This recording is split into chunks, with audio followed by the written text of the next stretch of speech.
chilly November day in Boston during the year 1765, and I will never forget hearing from my family how a tax had changed our lives and the lives of so many. My name is Sarah Fairbanks. I was 14 at the time when I would help my mom at home while my father, grandfather, and older brothers were working off the family newspaper. I had finished my chores one day when I was playing with my dog when my mother called. Sarah, your father, grandfather, and brothers are still working at the newspaper office. Could you please bring them some supper? I will, Mother, I said as I ran into the house. My mother had prepared a big basket of chicken, beans, dark bread, pumpkin pie, and a jug of cider. Your father and brothers had been so preoccupied with the stamp act, they forget to eat. Mother said as she handed me the warm basket. Um, I grabbed my shawl and bonnet and lugged the big basket on a 15-minute walk through Boston's jostling streets until I came finally to my father's newspaper office. I entered with a cheery "dinner here," but I greeted with an unexpected sight. My usually affable grandfather, father, and brothers were in a heated discussion. "We are ruined," my father said grimly. "How can we print paper and sell it for our measly low profit if every page is taxed? We will just have to raise the price of the newspaper." My brother John said, resignedly, "That's all there is to it. People won't pay an increased price." My father shot back. "Well, they should," my other brother James declared.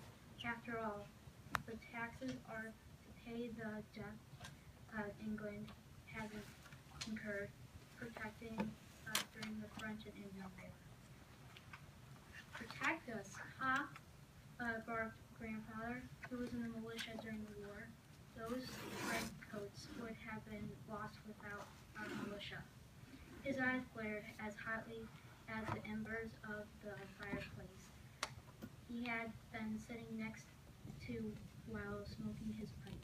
"Even now, they are sitting in forts doing nothing but being paid.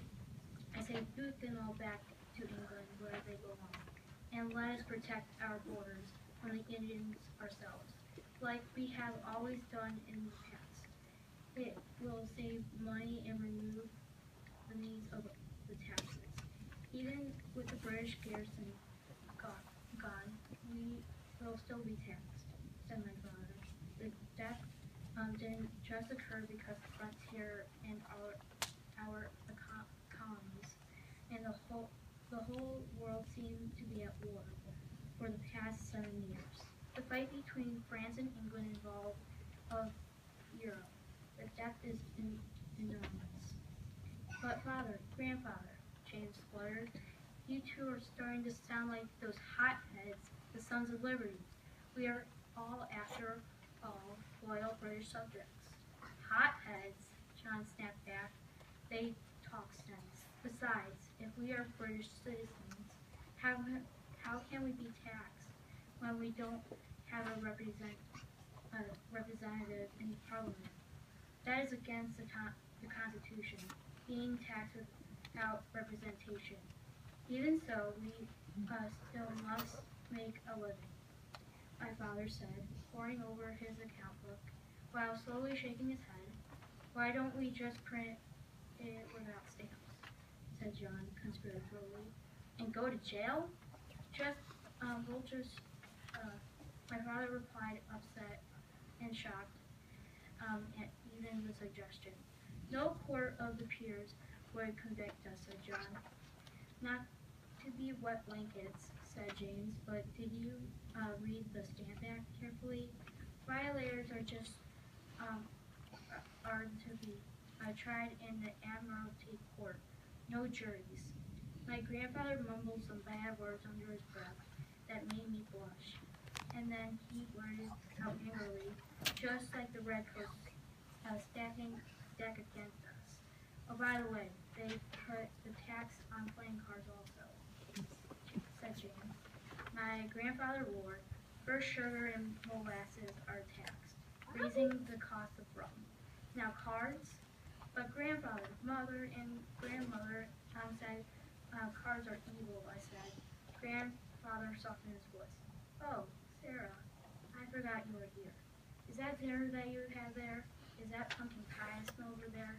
The food only seemed to stop the conversation for a few minutes. When grandfather stated, you know, my great-great-grandfather was in Cromwell's army.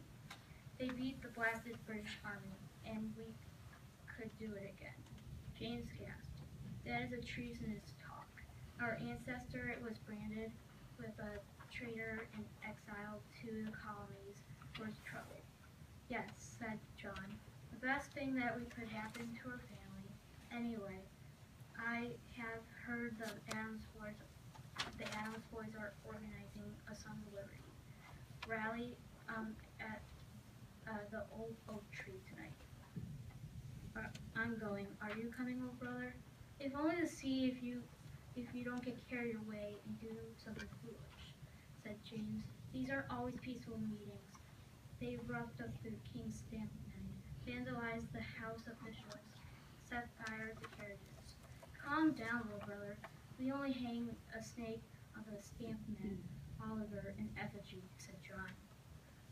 Why bother hanging him in effigy? Just hang him, said grandfather. Grandfather, I blurted. Just kidding, grandfather said to me, giving me a quick wink. Half kidding then. Well, I will print one final paper, and then it will be an article on the stamp and how it has killed this newspaper, a voice of free speech.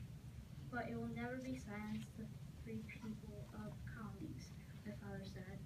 I'll put a skull and crossbones across the title banner at the top, so it will look like a tombstone, fitting for the last issue in ink. The stamp act will be peeled, father.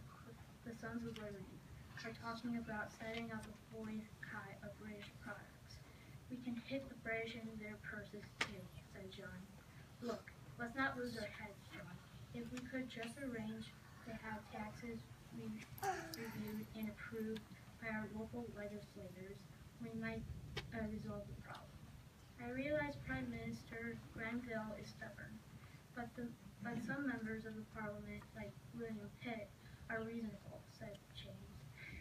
Well, nonetheless, this paper, at least for now, is the first casualty of what I hope does not become an actual war, said Father ominously. My father sat a while silent and looked at me with a forlorn look on his face. Then, one by one, grandfather, father, John, James, quietly started to their dinners, unsure what to